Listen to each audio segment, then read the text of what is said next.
Yeah, I'm good. Okay. You're more than good. Real good. Welcome to the pod, Rhys. Hell yeah. It's like weirdly quiet. Yeah, does it feel weird us just talking in your ear? Like in my ear. Yeah. Like you're... Like I'm standing right behind you whispering in your ear. Yeah. Yeah. You don't have to wear the headphones. It's kind of like what you imagine like when someone's talking to you in your head. Like that's where it feels like it's coming from. Inner voice. Does that make sense? Yeah. Like inner totally. voice. Like if I was driving a bus, you guys are like in the back seats right now. You're like... Rhys. It's actually a really funny thing. My therapist told me about it. It's like everyone has like a bus. No, it wasn't my therapist. It was a book I read. But everyone has a bus, right? Rhys, And everything you do. talk right into it. And everything you do, you actually have those people in the back in the bus, and they like, they're like saying things, which is kind of true, right? Like everything you do in life, you have like a little Rhys and a little Ollie, and a little mom and a little dad, and they're all in the back, and they're like, every time something happens to you, you can hear some of their voices pop up. Yeah. That's really funny. Yeah. Yeah. That is true. Yeah. I have a few. Do you have like a few that are pretty consistent? Well, I mean, your mom and dad are like the old ones, right? Yeah. They're like way in the back, but every once in a while they'll pop up. It's Yeah. a good example. I feel like there's like a little Kellen and a little Ollie back there, That's what I go for. I really hope I can just... You just like to Catch my way infiltrate in there. people's brains? Just a little, you just got to hear me whisper every once in a while, and I'm happy. It's hard to like describe when they come up, right? Because it's Yeah. like they don't come up when you get to work, but they come up when you like something makes you think of them. So to Yeah. speak, or Like something. songs or movies or something. Yeah. Every time I watch Fury Road now, I'm going to think of you. That's Hell yeah. a fact. I love that. Yeah. I guess like one that does come up a lot is Chef Zach. Actually, Yeah. like because every time you have interaction with like a guest, there's like I'm probably like. Yeah, him and John just come up all the time. Dude, John, You know I was what about mean? to say John to me for sure. Like when someone tries to order like a poached medium, And I'm like, shut the You fuck know? up. Yeah. I'm like, and you're just like, you don't know there how they much I'm are. going to get yelled at right now. I'm like, if I type that in, it's my ass. I don't know. Yeah, I'm not scared of you, but I'm scared. Scared of my back line. Yeah, That's funny. you got to pick your battles with them. Yeah, Yeah. I'm scared. they're like a good way to teach you how to deal with like girlfriends and children. I hate to say it, but when you think about it, that's what they're going to build us up for. Yeah, no. For You just sure. hear the noise and you're like, just keep moving. It's okay. Yeah. I feel like, and that's the nice thing I'm though. going to get slayed if they ever listen to this podcast. But it's totally true. Zach's listening to it right now. For Yeah. sure. What up, Zach? Would it be so funny if you could actually treat them like kids? I think I talked to you with this about the other day. You'd be like, they just like go off on like, I can't believe you put this many modifiers. You'd be like, okay, blow out the candles. I would kill. You need more candles? Next week I so come back to funny. work and I'm just like, hey guys. Can I get your order? Oh, my fingers are broken off.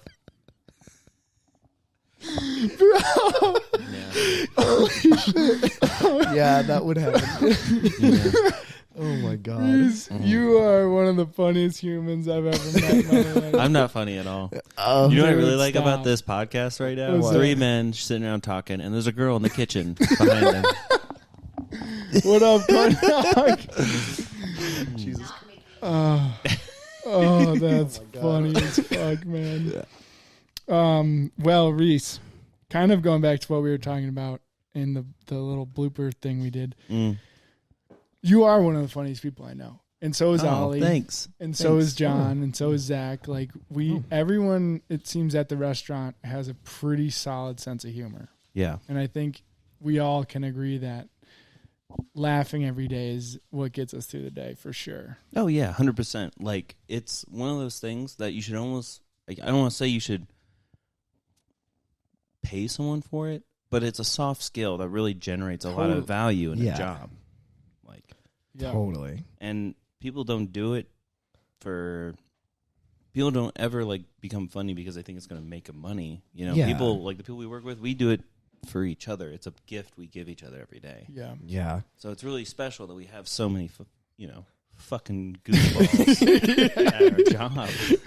I love the collective filter that we have as a restaurant is like basically none. Yeah, I it's mean, pretty damn I don't, close like, to none. the amount of people that I would say the things I say at work to it's not a lot, and we're just like ripping it, Just every letting them single day. fly, Yeah. dude. Yeah. It could be middle service on a Saturday. It's slammed, and then one of you two fuckers comes back and says some gold, and the whole mood changes. Yeah. Yeah. Alexa says some fuck shit to me. Alexa's It's She's so wild. fun. She's Alexa fun, is though. our star child for Yeah. sure. She's the best. Yeah. She's the kind of girl you can build a restaurant around. Yeah. 100%. Yeah. She's unstoppable. And I feel like she's happy with everybody. Like, Yeah. Like she's going to make everyone feel comfortable. exactly. I Yeah. mean, maybe a little uncomfortable, but in a good way. in a You're good like, way. Yeah. Yeah. Yeah. She's just a genuine good person. For Yeah. sure. That's true. Yeah. Yeah. We were going to ask you, because you've been in the industry longer than either of us have for sure. Oh. Like, but I mean, I have 1 year of like actual serving experience, I would say. 1 year of actual serving experience. I Yes. have about 1.5 Yeah. of serving. Yeah. In industry, I probably have 4 or 5. Mm. Well, 4. In industry, in service in particular, I think I'm probably just under 10 years at this point. Yeah. Did some like other things around it. Like I did like tech support for a little bit. I did try to do the office work for a little bit, but that didn't pan out. Yeah, serving's it's a weird bitch, and the breakfast industry in particular is a special version of that chaos. Yeah. Yeah. I think about I had this coworker at this gym I used to work at. I was like front desk. I was terrible at it. Oh my god. Me at a gym telling people they should work out. Can you imagine? I was not supportive at all. I was like, you don't want to, that's fine. Here's how you cancel your membership. You know, I didn't give a shit. Yeah. But yeah, I had this coworker and she told me like, she used to do service, and she was talking to me about her experience. And the funny part, she said, is people who stay around in that, like, are able to like conform to service for a long period of time, are just a special like you have to be a little nuts. Like you have to be a little crazy to serve for longer than like a handful of like a year or two, For sure. which is true. Yeah. I mean, I love everyone I work with, but look at them. We're all a little fucking nuts. We are a little nutty, Yeah, that's facts. That's true. Yeah. Every single one, yeah. Yeah, I mean, don't get me wrong. There's like industries that are much more toxic, like Yeah. nursing, and I don't even want to think about the military, right? But you do have to, like let go of Like sanity 80, yeah. a little bit. Like Yeah. I almost feel like having ADD is a strength in the service industry. I mean, Just like yeah. absorb things, let them fly. Especially negativity, like you literally have to like just let your brain click that shit out. I have a question for you. What? All right, 2 questions. What do you know about ADHD, and what do you think of the diagnosis of ADHD? I don't know if I know a ton of the scientific. I don't know much of the scientific. I'm sure it's like some like my brain doesn't like create a certain chemical enough or something like that. Yeah. I guess. But I was diagnosed with ADD like 2 years into high school. Okay. And I took Adderall maybe for like 6 months before I couldn't do it anymore. And it just like it was just like it messed with my stomach too much. Like I couldn't eat, Yeah. stuff like that. Yeah. But it's the funniest thing. I learned to focus just enough from those 6 months with Adderall. Really? Like I learned to focus, and I know that sounds crazy, but it's almost like I had to take the drug to understand what my brain does when it wants to like not do something anymore. Yeah. So I kind of learned to be a little more. I'm like still a little wonky, Obviously, you guys know me, but yeah. So the reason I ask is because I was officially diagnosed with ADHD 3 years ago. Mm-hmm. This was when I was going to therapy and just having all the conversations with my therapist. She's like, you should look into this because I think medication will help. And it was the same thing. I took Adderall for a while, and then pretty much the same exact feeling was like, I think this drug served its purpose and I can take the good things away from it without having to take it every day. Mm-hmm. And ever since then, it definitely changed my life. I'm very happy I did it, but sometimes I think it's overprescribed, and I don't know if that's a good or a bad thing. Oh yeah, I totally believe that. I totally believe that there is like a real issue with people over medicating people. Yeah. You know, but I think again, humans have this fantastic ability to overuse something when they first get it, and then they learn their lesson. Right? Yeah. You know, like we're like just like, for example, like plastic is a huge thing. Not to go on a tangent, but like No, fuck it. we're That's like what the podcast we is for. learned dog. like single use plastics and stuff like that. Yeah. Like, I mean, obviously we're not gonna get where we need to be anytime soon. Yeah. But I mean, we're already making changes because we've like, holy shit, We fucked some shit up. We fucked some shit up. I'm a firm believer. I mean, this might be like almost like painful optimism, but I think humans tend to learn their lesson after they fuck up a couple times. For sure. Yeah, and we're really good at fixing things when we really run out of time. You know. Yeah. Like Those fuck ups could last decades, though. That's true. There are things that are permanent that we'll lose. And that's my belief on like environment stuff in general is like we've got to start losing things for us to really realize the problem. And I mean, we've lost some things, you know, like it's kind of dangerous to go out during certain days of the summer. Stuff like that. But it's not going to be bad until someone goes like, oh, I guess we don't have maple syrup anymore because all the trees don't produce syrup because it's too fucking hot out all the time. You know what I mean? Shit like that. Like when we start losing things, that's when we'll learn our lessons. Actual like fiscal consequences. Exactly. Yeah. I want to go back to I just feel like I feel like Adderall is overprescribed in. That's right. What are we talking about? In schools, especially, just because you said you got diagnosed and then given Adderall 2 years into high school, and like so that at my high school that was like late. So many kids, like it was like you got into high school and then it was like you need to be on Adderall, and I'm like, what is that like like when you take that out of the context of just a kid needing to like get better grades, you're just like making it so they have to shut the fuck up and sit in their seat and be quiet for. Yeah, public schools aren't built for kids with ADHD. That's true. But like, so then what's the solution? Drug them up and then tell them to shut up?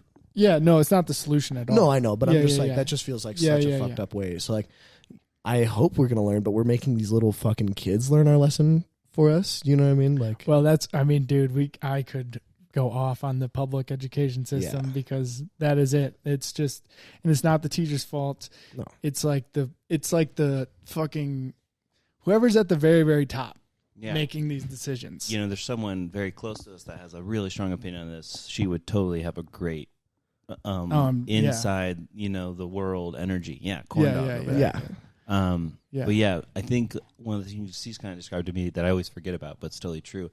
The original people that like built the education system were like, I don't remember, but I think it was like Henry Ford or like something like that. Like people who were like, they came in and they were like, this is how we need to train people because I need more workers. Yes. And at the time, it was the Industrial Revolution thing, you know? That's what and we haven't changed it at all.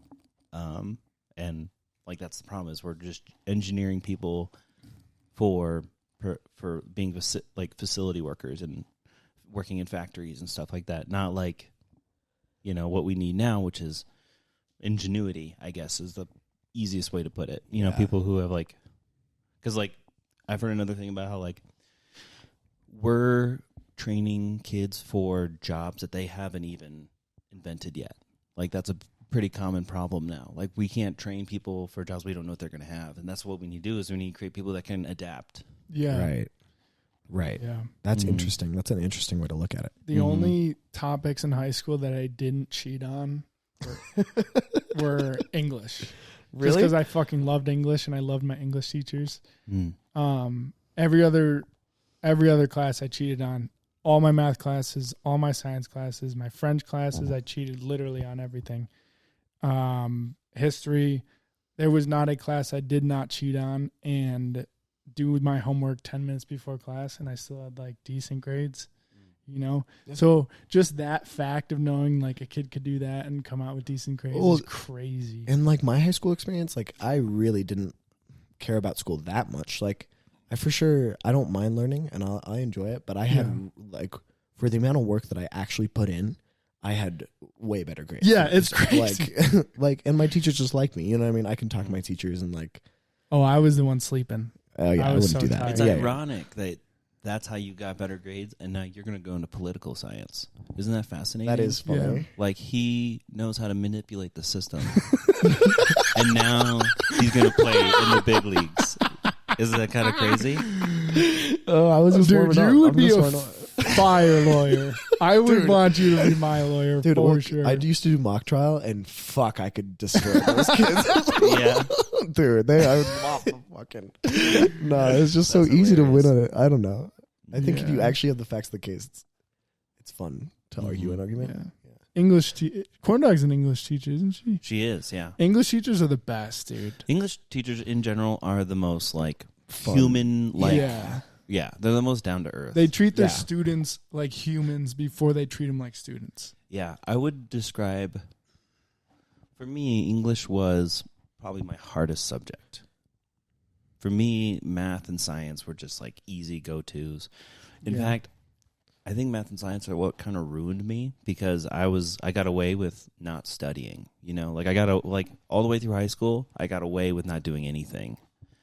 And then Yeah. it's like when I got to college, it's like, holy shit, I actually have to fucking focus right now.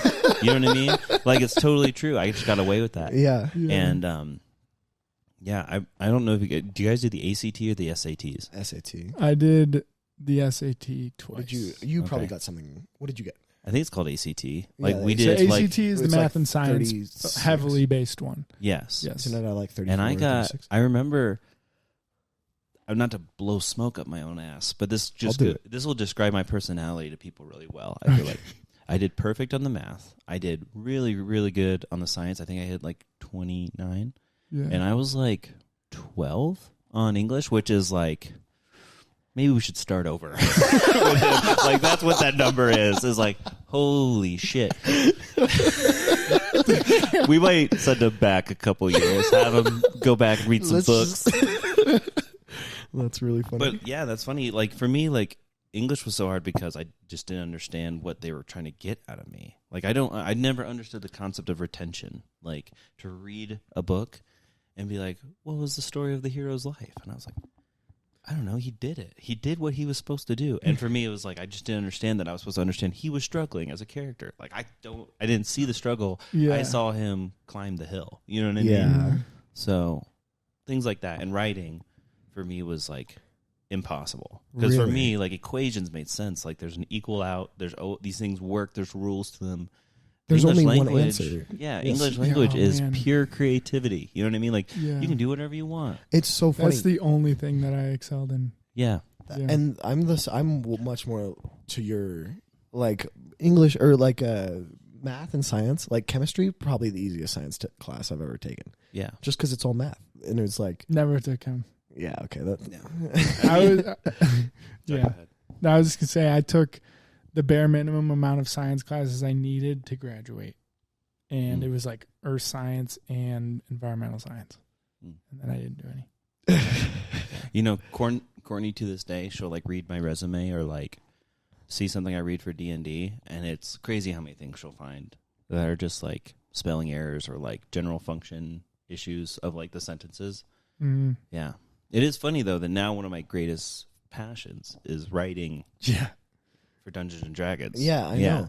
I wanted to. That was another thing on my list. Matter of fact, Yeah. I wanted to talk to you about Dungeons and Dragons because Oh, like what it is? Or I don't know because Why? What makes you so passionate about it?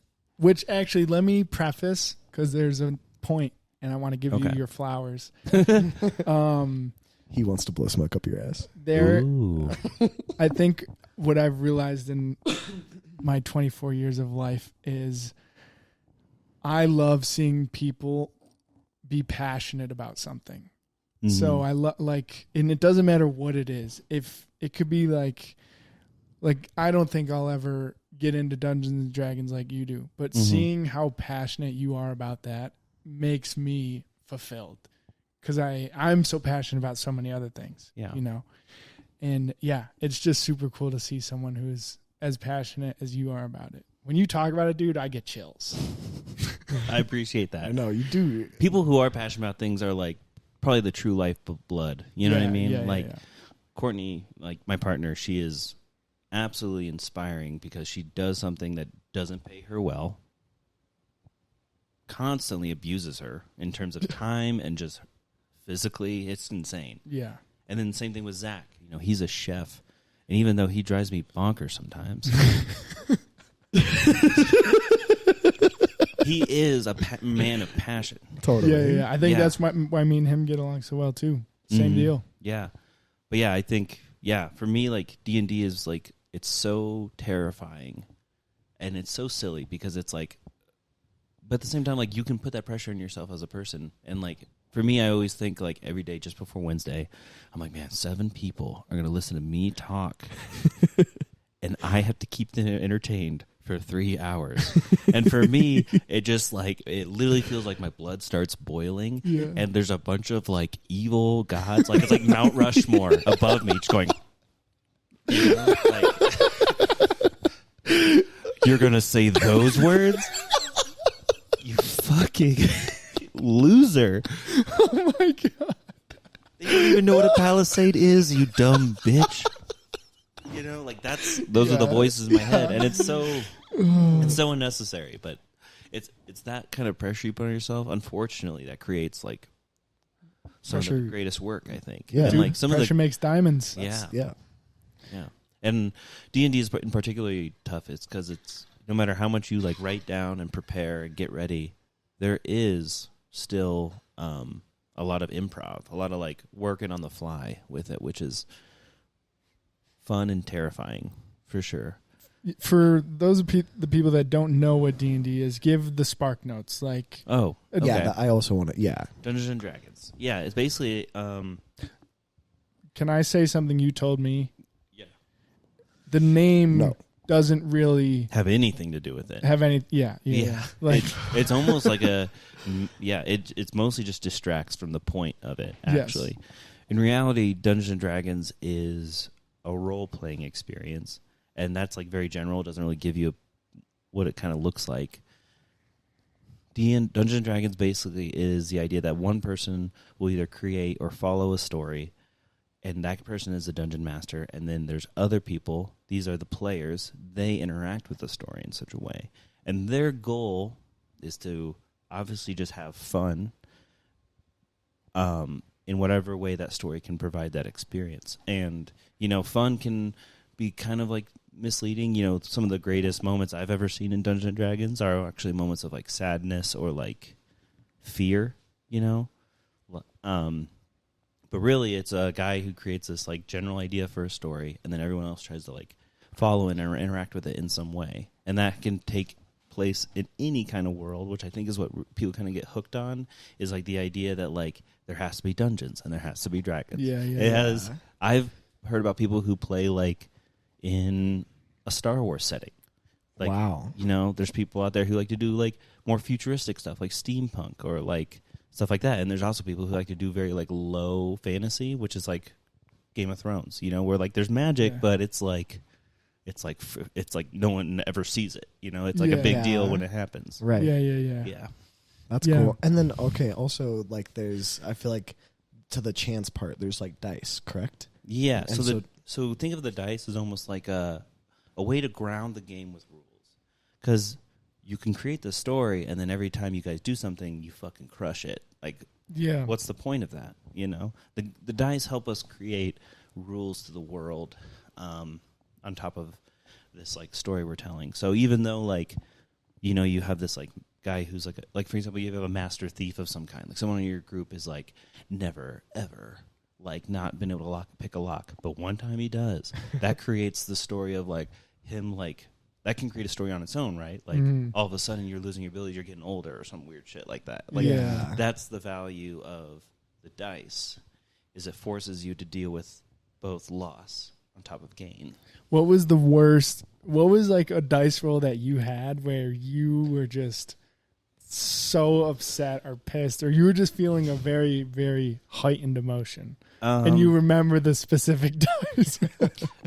I guess I can tell you a couple, right? So I can't imagine. Let's try and do I bet you like a good one and a bad one. Okay. So in my last campaign, we were fighting Lolth. She's like this evil spider god, and she's really powerful. We have been spending basically like the last several, we spent 2 years in this campaign, and she revealed herself I think a year in, and we clearly knew that she was trying to do some bad shit to the world that we were in. Like she was trying to enslave people, all that stuff.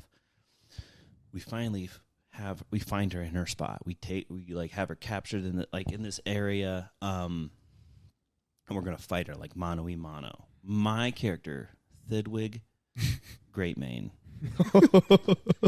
You would love the shit out of this guy, okay? He was such a mama's boy in every right. Yeah. His real name was Sidious, but he had a lisp. Okay. And everyone would be like, "Oh, look at Sidious." And he wore that, but he grew up and he wore that as his armor, right? He's like, I'm going to be the kind of person that takes it for the team, you know? Yeah. So that's how he always became the guy that helped other people, is because he's like, I'm Thiddeus. You know what I mean? Yeah. So he wore that.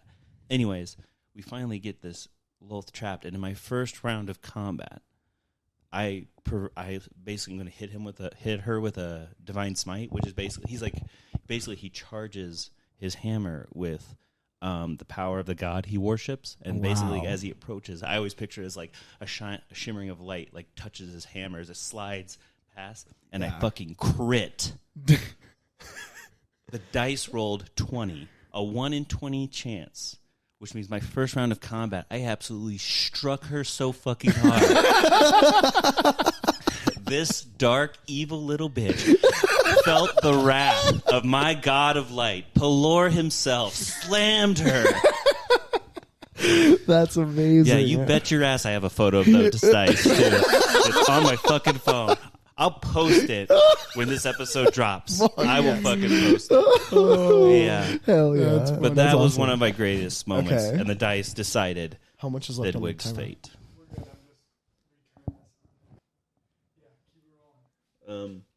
Okay, what's the bad? This one might be tough.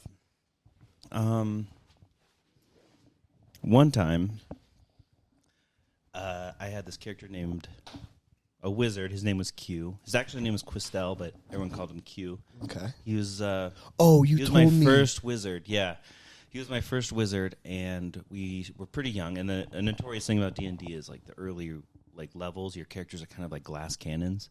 You know, we can do a lot of cool things, but we haven't leveled up enough to have a ton of health. And anyways, you level up during the campaign. Basically, leveling kind of gives you this idea of your character growing. Okay. A really good point of origin I always liked it to say is I can't believe I've been talking about D&D this long. Level 4 and 5 is probably like Legolas or Aragorn. Those are level 4 or 5 characters. Okay. There's always this joke is what's it called? PTSD. Bilbo Baggins is actually a level 1 character who just has a bunch of magic items. That's the reason. That's kind of a fun joke. Yeah. Okay, I like that. Okay. No, Frodo. I meant Frodo. Anyways, I know what you meant. Yeah. Level 10 would be anyone from the Marvel series, basically. Gotcha. Iron Man's a level 9 or 10. Okay. Level 15 is I don't even know. You're fighting gods at that point. Level 15 Voldemort? to 20. Voldemort might be a good level 15. Yeah. The only people above him are probably actual gods. Right. Right. Harry that's Potter? that's really all you're fighting No. at. Harry Potter is probably I don't know. I Honestly, feel- he kind of feels like a He level feels 6. like Frodo-ish to Maybe, me. yeah, Frodo-ish. Yeah. I mean, he is a badass. He definitely knows his stuff. Hermione might be a level 8. Because she's smart as fuck. Yeah, Harry kind of feels like a level 4. He's just there Harry for the vibes. It defeated feels. fucking Voldemort. Dude, You're half of it came because he had a curse or not even the curse, but magic surrounding him that helped him do it. It wasn't Yeah. he But like outsmarted and outplayed Voldemort. Okay, but he was the chosen one. Right, Okay. based on a prophecy. That's not like I feel. But that's what I'm saying. Like, extenuating if magic. you're gonna get to the top okay. We're dog not saying levels, he's not badass. What we're saying is like his power doesn't come from within his own right. Like he gains power through the people around him, which is awesome. But But I- it's great. Tells a better story than him just fucking flicking the wrist and Voldemort explodes. You know what I mean? I'm saying like, if you are Harry Potter in D&D, wouldn't you like it's Harry Potter's like a package of him and the whole reason he is Harry Potter. Yeah, But so that's also all very, of that makes not- him top dog. you're right. Like you're right. What I'm trying to say is like your level doesn't necessarily imply your ability, like your actual like how powerful or famous you are. Okay. It's a way for D&D to ground you with a certain level of rules, like Yeah. right, like because like this is how you like would quantify like if Darth Vader had to fight Harry Potter. You know what I mean? Like how would we do that? We would both give him like certain amount of powers and levels, and then we would see, right? yeah. I see. Like, Okay. yeah. So don't get offended that Harry Potter's like a four. I'm a little offended. I'm not gonna lie. Let's learn on that one. I'm a little offended on that. Yeah. Plus, Okay. it's hard to tell because you've never played D&D. You don't know what a wizard at level 5 versus a wizard at level 10 Right, can that's do, true. Right? I just Like- know Harry Potter, that boy. He's the GOAT. Listen, He's the best wizard there ever was. listen, Bro, okay, Level- but okay, but like a level 5 wizard in D&D can shoot a fireball that can hit like 15 people. Okay. Can Harry Potter do that? Probably. He's the chosen one, dog. no, okay. Can I say That's one a more good. thing? That's a good thing to talk about too. Is Harry Potter's world? There probably isn't really a lot of like insane Yeah, like world really- conquering spells. Yeah. You know what I mean? Because they don't need it. Like that's what makes that game. That's what makes that world so special. Is that it's actually like maybe like the highest character would get to like level 9. Yeah, that is cool. And so he's Well- powerful in that. Yeah. Wait, can Not I- to brag, but Oh, he's bragging my right wizard now. in Hogwarts is level 30. So We're so proud of you. thanks. I know. What's the spell that knocks someone out dead? Isn't that That cold- abracadabra spell? No, that's Yeah. Avada Kedavra. Havana Kedavra. Yeah. Oh, well, like out, like dead. Oh, I'm dead. thinking Avada of the Kedavra. Hogwarts game. I Yeah. think it's that one. Yeah, it is. There's And an then, like Expelliarmus. Incendiaso. Yeah, I guess when you put it like that, the closest spell to that in D&D is called Power Word Kill, Okay. and I feel like that's, if I remember right, that's like a level 5 spell, which means That's it a would full have circle moment right there. Yeah, I think level 5 you have to be at least level 10. So Oh, if okay. that's okay. your measurement, Oh, well, we could say if Okay. Harry Potter can cast Havana Kedavra, Yeah. therefore he is technically level 10. wow. Okay. All right, I feel better. But hold on, I gotta drop you down one more peg. I Power Word Kill. He is the chosen one, and the prophecy applies to him. But that's only with like Voldemort, basically.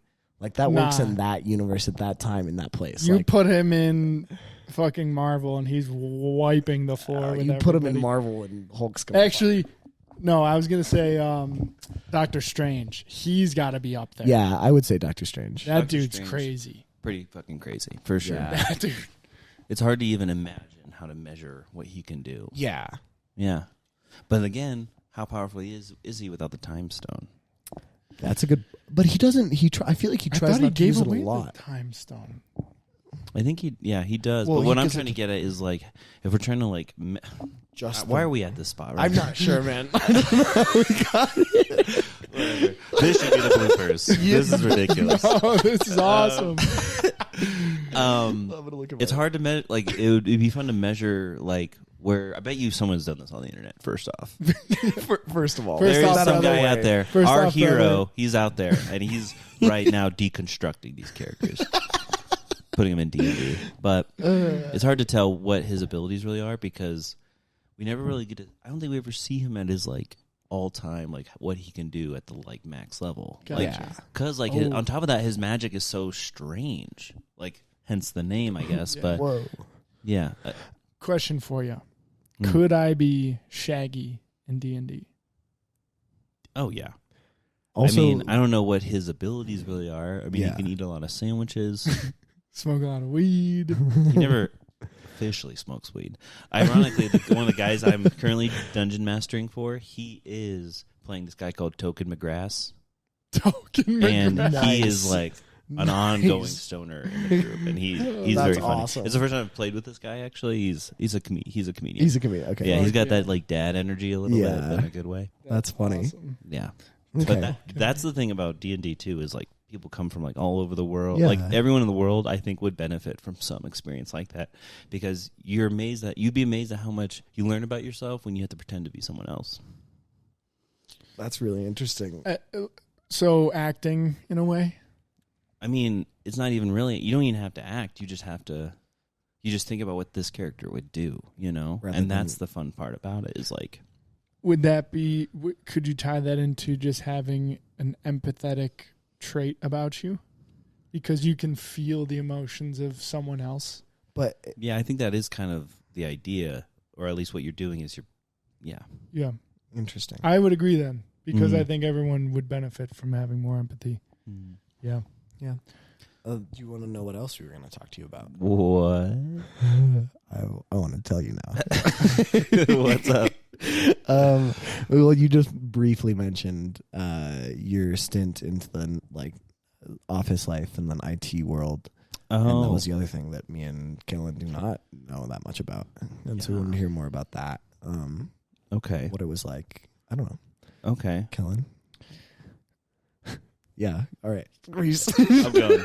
Okay, so which one do you want to know first? IT or the office job? IT. Well, Oh. preface. Are you looking to get back into that space? Oh. It is a good question. I think I'm going to try to do something with tech. I do think in general that is something I'd want to do, but I don't have a ton of proof of concept, if that makes sense. I don't have a reason necessarily to do it. It just feels right.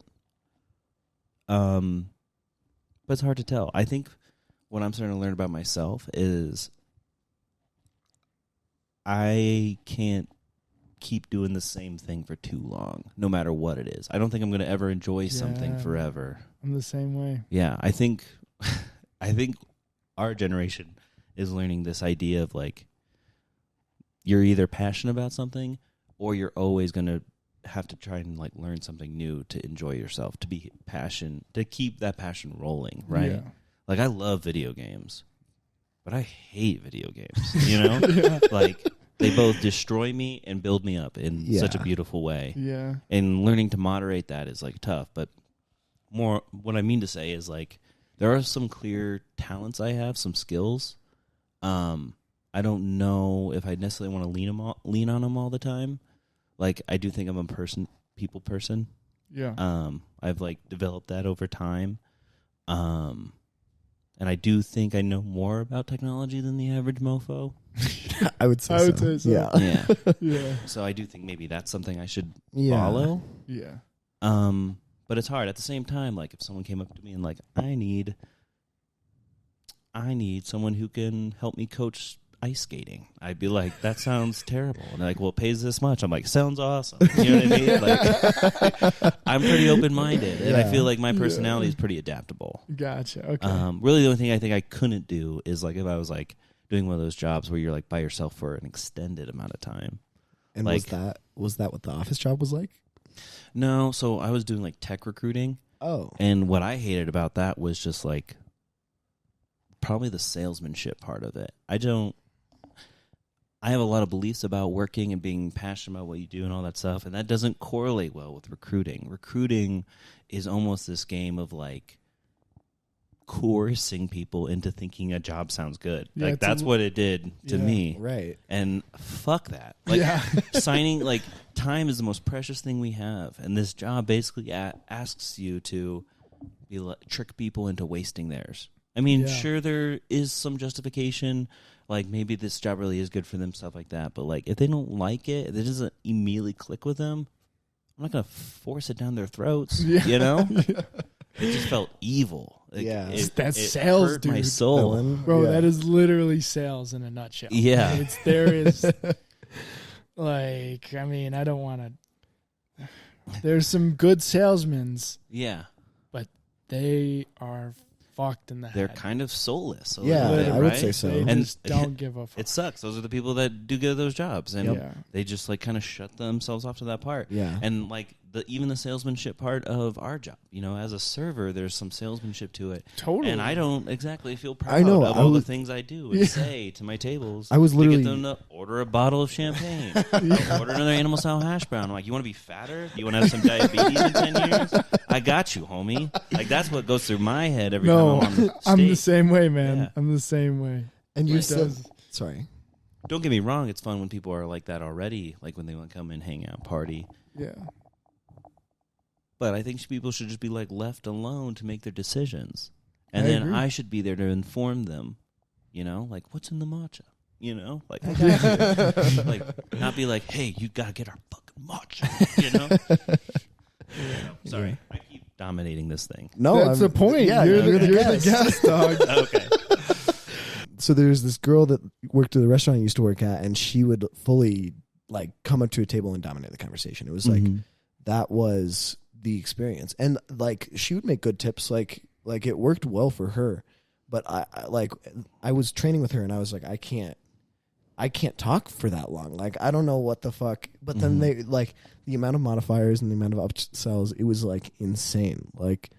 And some people are just so good at that. But I've always felt like talking to you about sales, it's like you've always said that you don't like doing that as much at the restaurant. So I want to hear like what you do when you do What's try your an upsell. pitch? Like, yeah, like how do you... I think my goal is to encourage availability and trust. So, for example, I try to sound confident without sounding pushy, I guess is the best way.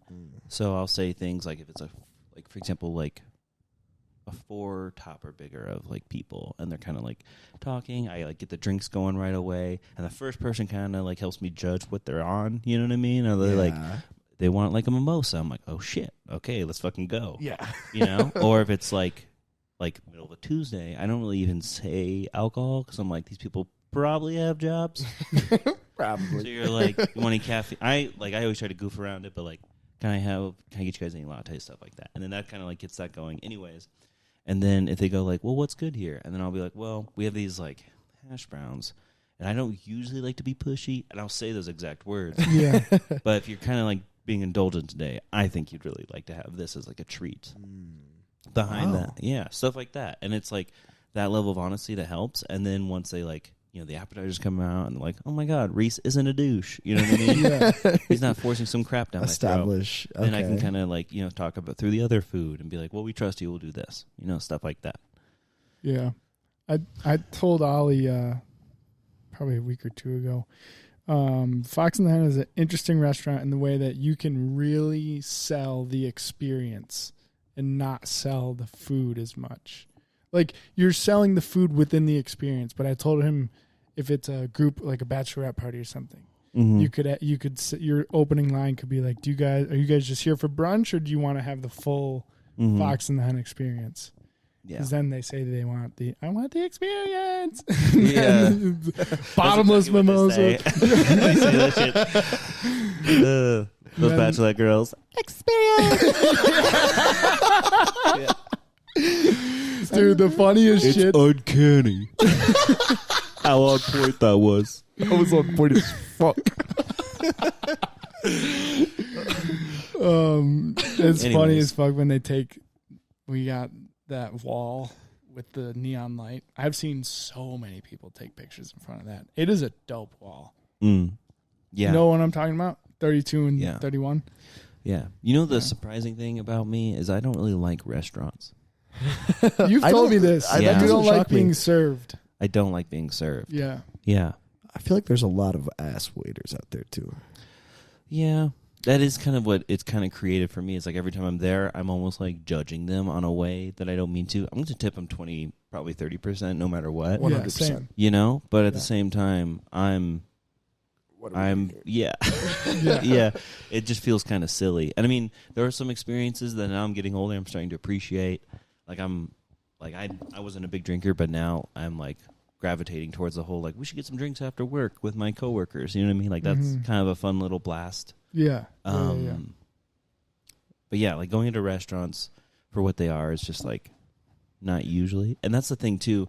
I'm a firm believer. Okay, this is really cool. Do you know about restaurants, how they were invented? No. This shit's fucking crazy. So Let's go. after the French Revolution, all the parliament was like executed, heads cut off, all that shit.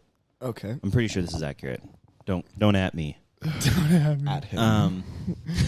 Get his ass. But during the French Revolution, actually, you should at me in case I'm wrong. Yeah. Yeah. This is why we fact need check you me. to have Fact check. your computer so you that's look that shit up.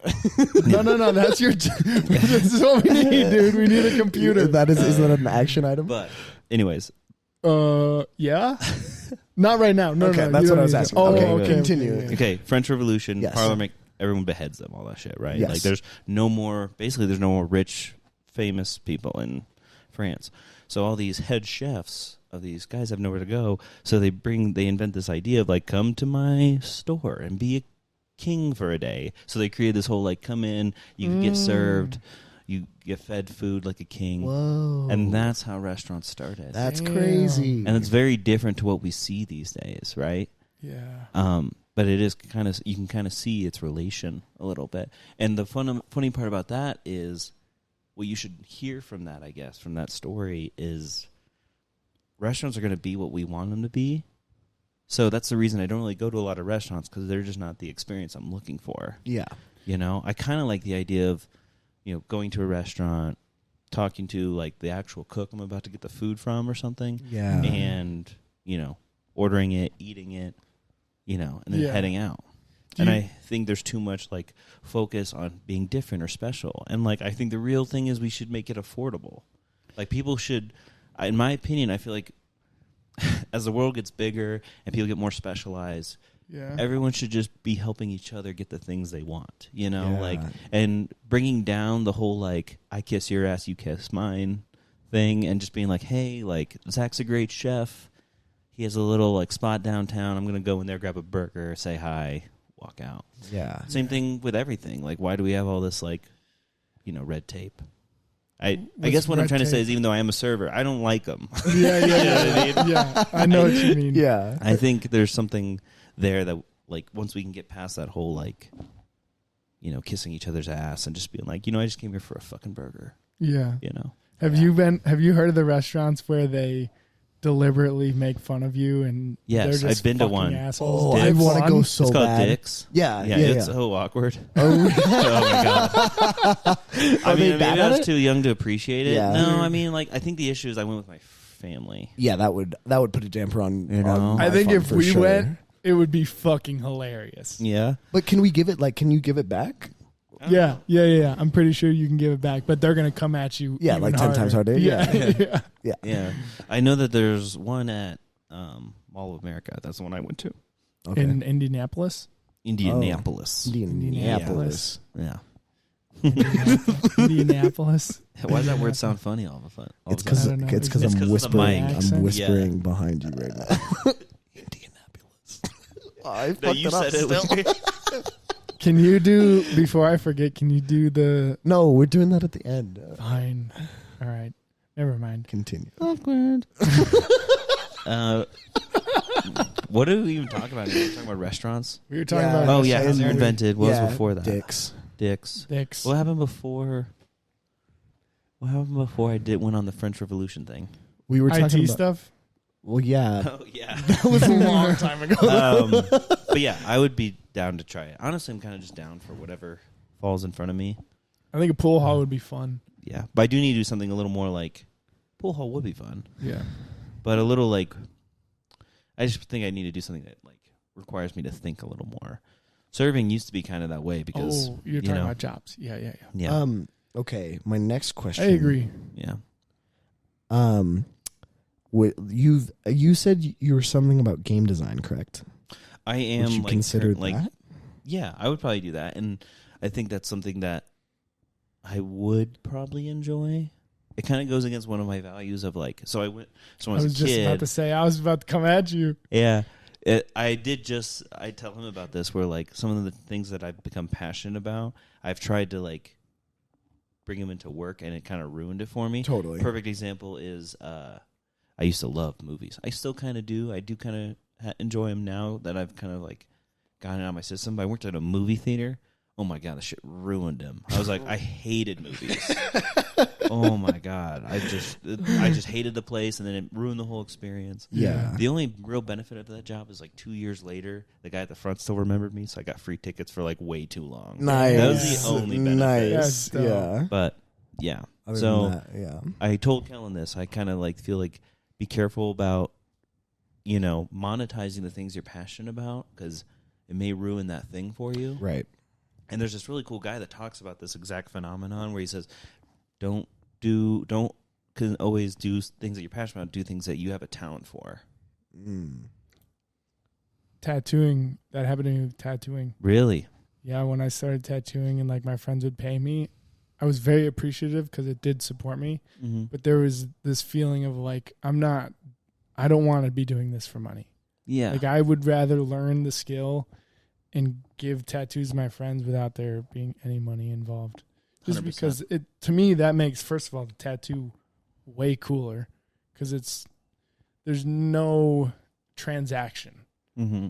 It's only like, I guess, I don't really know how to explain it, but it to me, it makes the tattoo way more intimate and have more meaning than if you were to pay for it, Yeah. But yeah, same thing.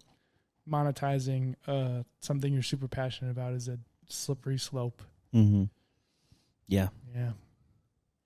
It is funny how what money really is too, right? Like Dude, money it's is almost like it's almost like this gesture in a way. Like that's kind of the origin of it, right? Because I mean, if you had a friend who tattooed you, them tattooing, like if they tattooed you because they wanted to, that's the reimbursement, right? Mm-hmm. And that's what money is like almost like the reimbursement or like good gesture we give to strangers. Like strangers' businesses, you're saying? Yeah, exactly. Yeah. Money's fucking weird, man. Mm-hmm. This is another tangent. Well, I think that's really interesting. Well, because I've been wanting to get a tattoo for you for so long. It's funny. You're gonna tat us? My mom Should be my payment for the for the podcast. Yeah. Oh, you 100%. thought you were gonna get paid? Someday. My mom someday. just texted Does my tattoo's investment value go up when you get more famous on the podcast? It was a $30 tattoo. Now, my mom just texted me today, dude. She's gonna come visit at the end of May, and she texted me. She's like, "Will you give me a little tattoo when I'm out there?" So that means I got to get my stuff out, and I have to start practicing. So then I give one to my mom. I've also told him that this is just the practice. This is the practice area. It hurts like a bitch. What's but your? I'll do it. Do you guys have tattoo ideas for your next ones? For me, yeah, I know pretty much what I'm gonna do on this whole. Tell me. It's a bunch of designs I already made. Okay. But on my knee, I want to do like the X face that I have done for years. Mm-hmm. So that the X's will be like right there, and then a smiley face under the kneecap, but pretty thick. Yeah, that'll probably be the next one. It's gonna hurt like a motherfucker. I'm not looking forward to it. I love having the I'm gonna do that on myself. Oh, you're gonna do that one? Okay. Oh, This whole front leg I'm doing. You're so Interesting. you're not getting one when your tattoo artist comes out? No, I will, but she's Okay. gonna do it on my arm. Oh, yeah. This 'cause that's leg is gonna be all me. you. Okay. Yeah. I really love having the tattoo artist design my shit. I'm like, Oh yeah. I just give them that the main idea, and I'm like, Oh yeah. That's kind of my goal Yeah. too. There's some artists that I think they want you to be more specific, and they want that. So I try. I think I'm going to for one of my tattoo ideas, but like the girl who did this and she also did this. Like I tried to give her some vague idea without ruining the fun for her, because that's what I wanted. Right. To happen. Camera. oh, Does it just turn off? yeah, it's 25 minutes. I don't know. Do you have another tattoo idea? Yeah, I'm gonna get. So Kellen has one on his leg right here. That's just like almost like a window looking out over just like a.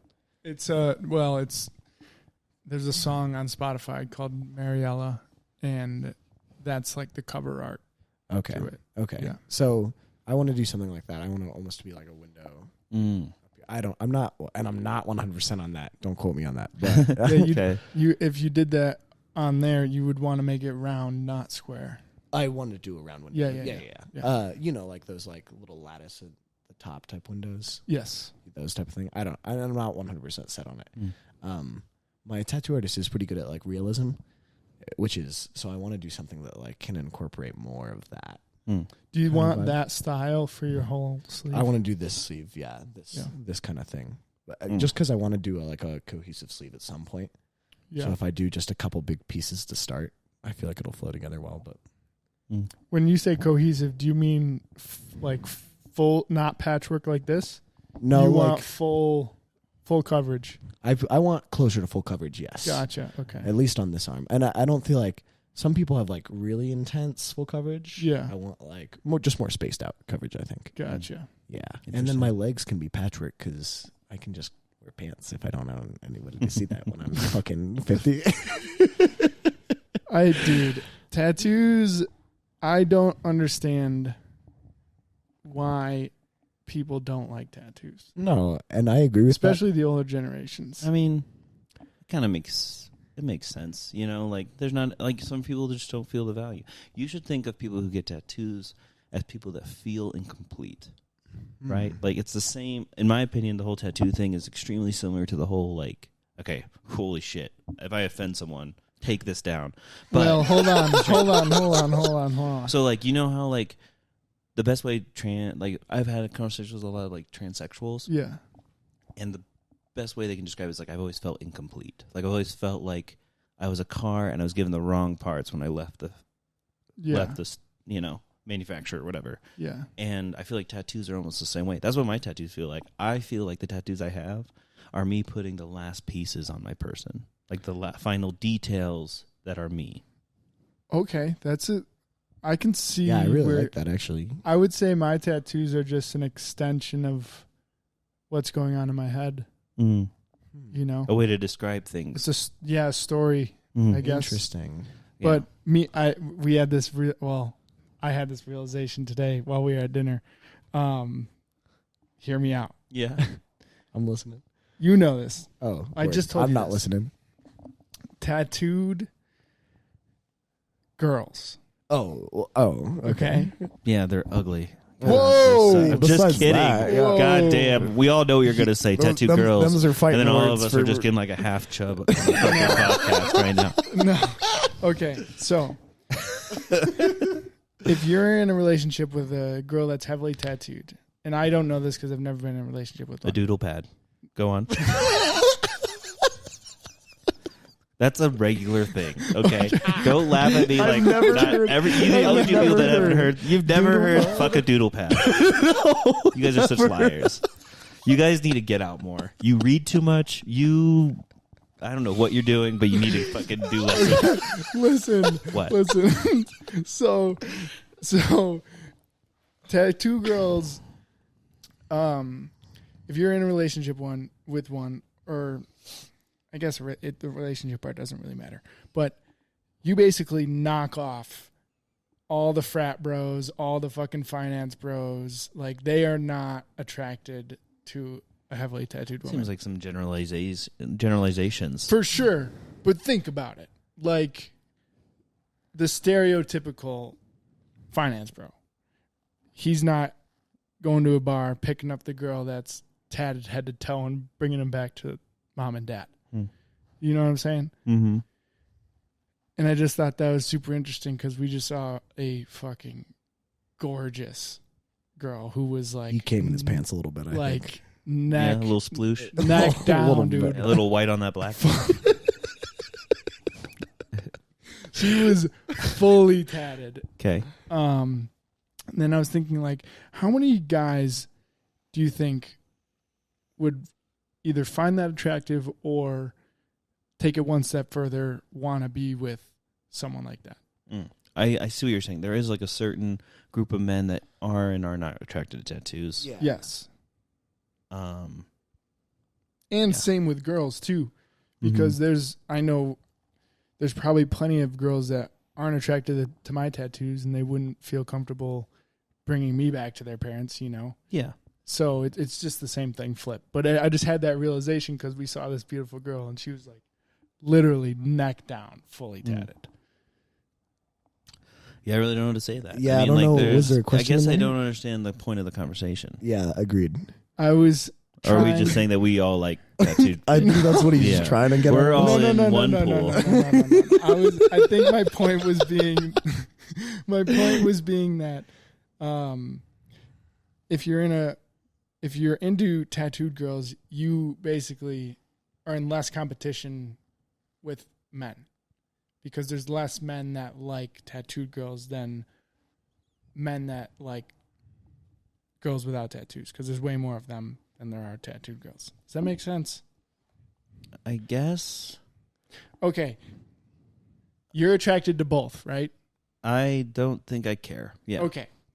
Ollie, you're attracted to both. Yes.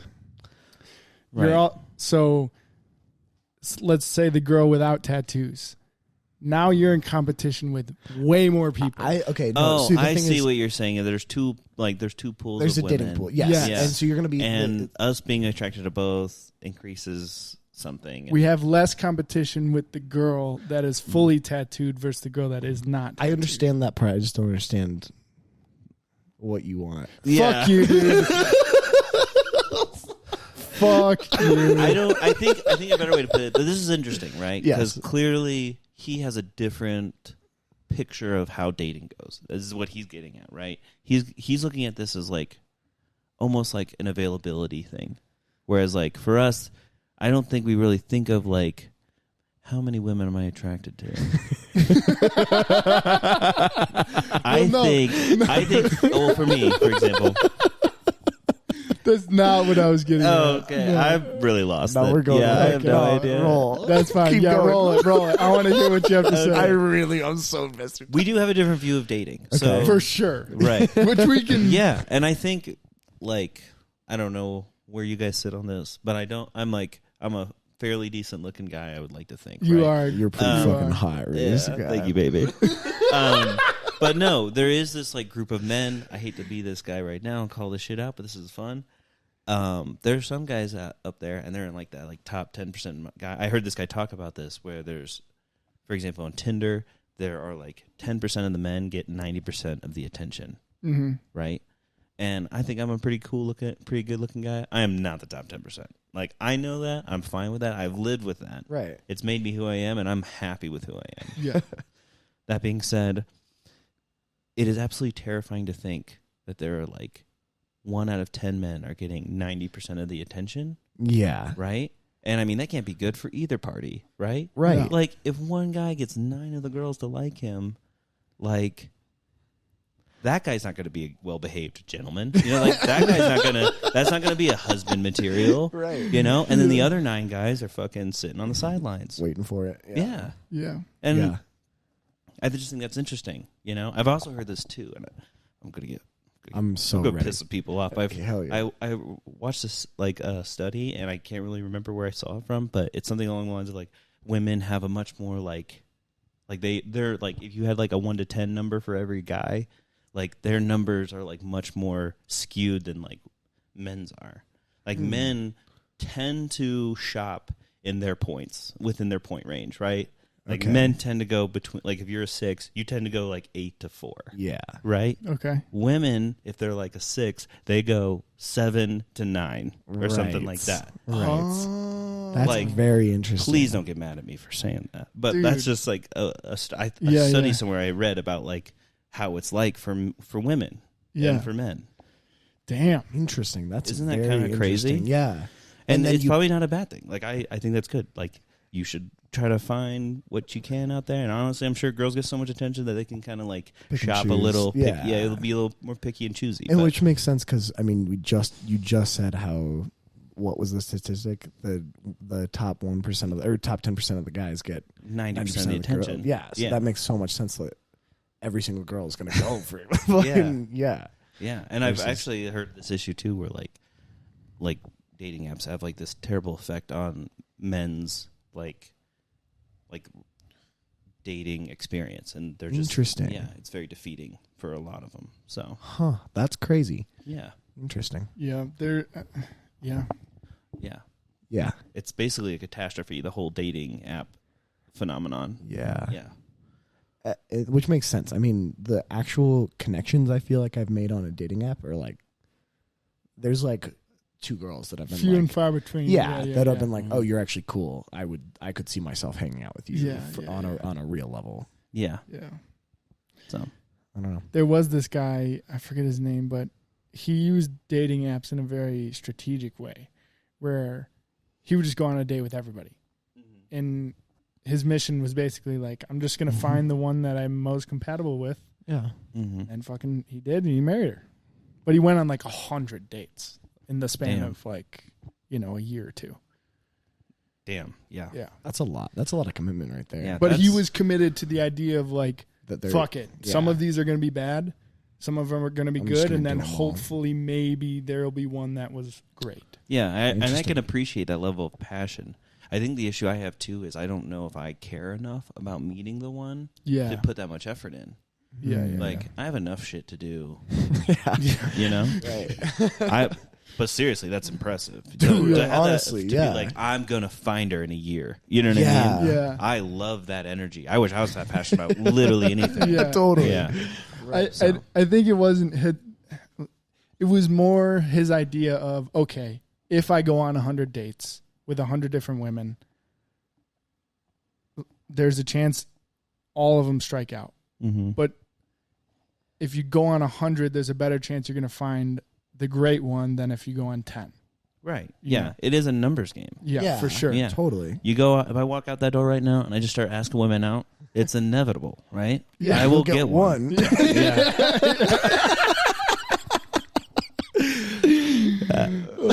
That's funny. It is a numbers game. Right. Yeah. Right. No strategy should be unconsidered. That would be a great podcast episode, is you following me around. I'm just like knocking on my apartment. Like literally running behind you. Like. We just like walk out Saturday night. We're all dead sober. We're in bars. I'm just like, no? Okay, cool. And you? No? All right. That would be amazing. You want to know one of the funnest things I've ever done was when I went out drinking with some friends. We did we were doing a scavenger hunt, like while we were like bouncing between bars. We had this like paper sheet. One of the challenges was to invite a group of people to join us, and it was part of the scavenger hunt. Oh shit! That I cannot tell you how many people got excited when a group of strangers, me and another friend of mine who are already pretty drunk, go up to them and go, "Hey, listen, full disclosure, I'm using you, and I need you.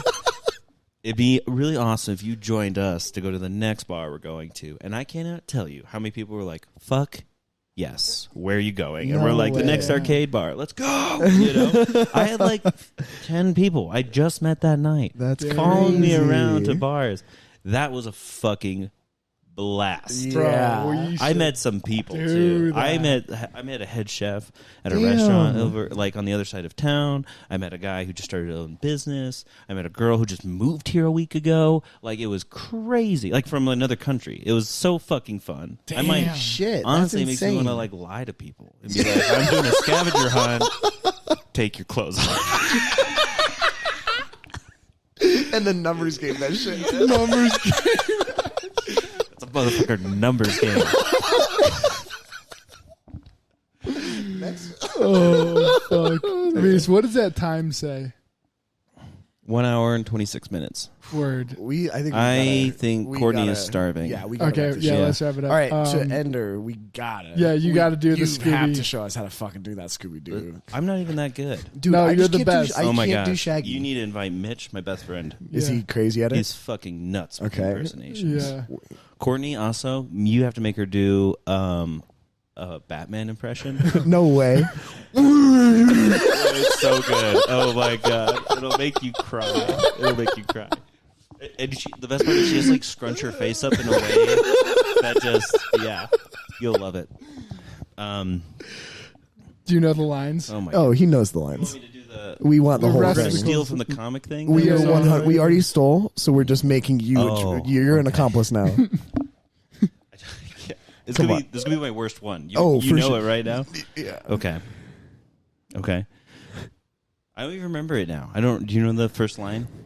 Like Scoobs. Yeah. When you said fixing. No, he's like, Scoobs, when they said fixings, I thought they meant fixings on a sandwich. Raggy. Where are my resticles? That was so bad. Please don't put that on better. there. No, exactly Don't what- let that was- bloopers. All right, That was together, better I than feel like ours, dude. dude, like I got on the mic and I literally lost the ability to do it. Ready? Ready? You guys are hilarious. Ready? Where are my wristicles? Yeah, what the hell? You do do it. so much better not on the mic. I know, right? So much better. Yeah. Pressure. All right, Okay. let's wrap That's it up. Yeah. All right. Thank you Rhys. for inviting me. Yeah. Thank you for that was, being This is a blast. That was really fun. Yeah, if you need me, I'll be in the room over there. Word. Yeah. Yeah. Go get him. Go buy the shirt. LonelyCowboyCo.com. Peace. Hell yeah. Peace. I